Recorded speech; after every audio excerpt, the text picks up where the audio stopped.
everyone, welcome you all to Ambition Law Institute।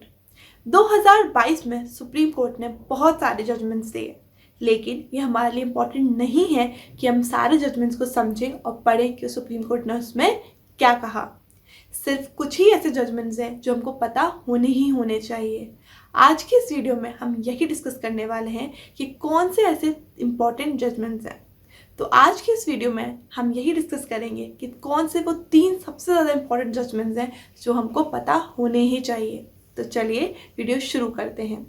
सबसे पहला judgement जो कि बहुत इम्पोर्टेंट है और आई एम प्रिटी श्योर वो आपको पता होगा, दैट इज़ जनहित अभियान वर्सेस यूनियन ऑफ इंडिया। यही वो केस है जिसमें अपहेल्ड किया गया 10% का reservation for economically weaker sections. इस रिजर्वेशन को अपहेल्ड किया गया इस केस पे। The judgment was given by 5 judge bench।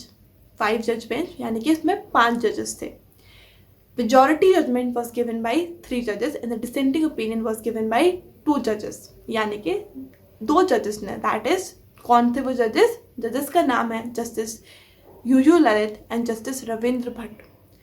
इन दोनों जजेस ने डिसेंटिंग ओपिनियन दिया, यानी कि उन्होंने अपहेल्ड इसको नहीं किया। बाकी के 3 जजेस ने इसको अपहेल्ड किया। तो चलिए इन डिटेल समझते हैं इसके बारे में।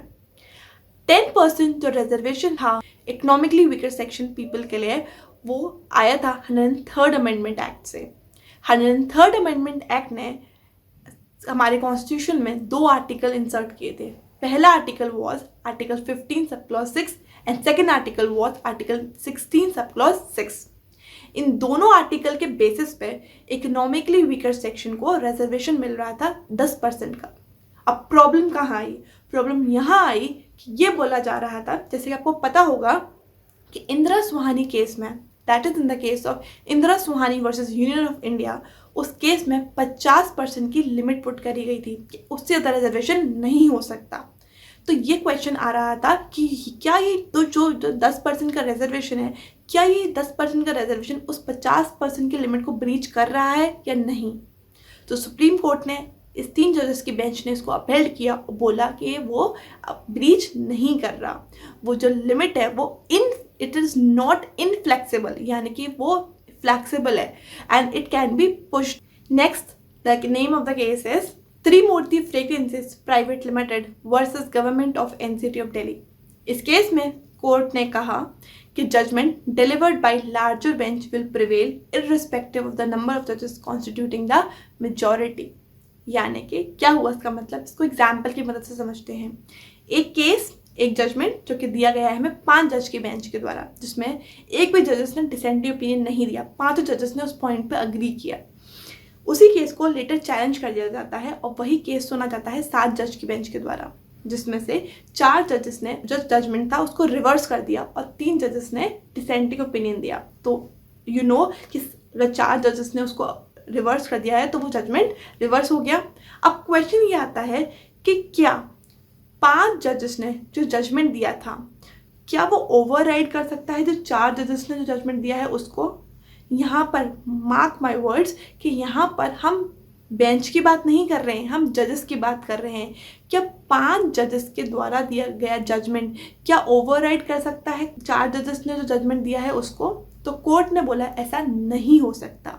जो जजमेंट दिया गया है लार्जर बेंच के द्वारा, बेंच यानी कि यहाँ 5 जज बेंच थी, यहाँ पर 7 जज बेंच है, तो लार्जर बेंच के द्वारा जो भी जजमेंट दिया गया है वो प्रिवेल करेगा इररिस्पेक्टिव ऑफ द फैक्ट कि वहाँ पे मेजॉरिटी, जैसे यहाँ 5 जजेस की थी वहाँ पे 4 जजेस की मेजॉरिटी ने दिया, तो इररिस्पेक्टिव ऑफ दैट फैक्ट कि वहाँ मेजॉरिटी कम है, इररिस्पेक्टिव ऑफ दैट फैक्ट जो भी जजमेंट लार्जर बेंच ने दिया है वही प्रिवेल करेगा। आई होप आपको समझ में आ गया होगा ये point.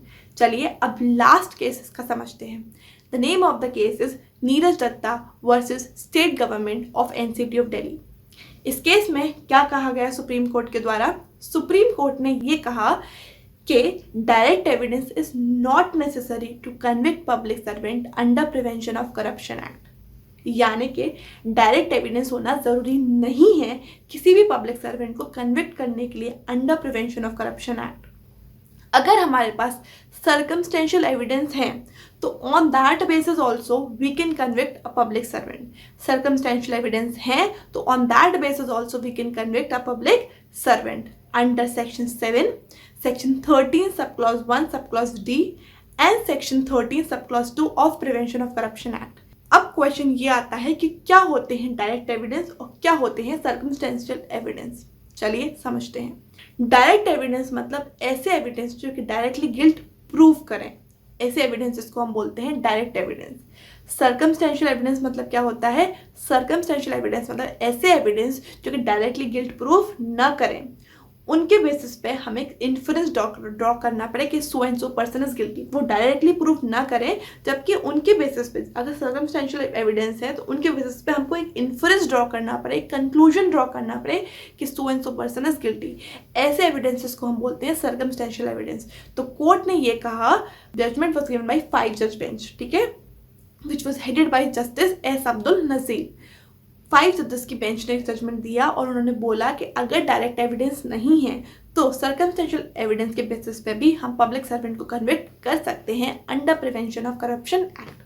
So that was it from my side. I hope you find it pretty useful. We'll see you soon in the next video.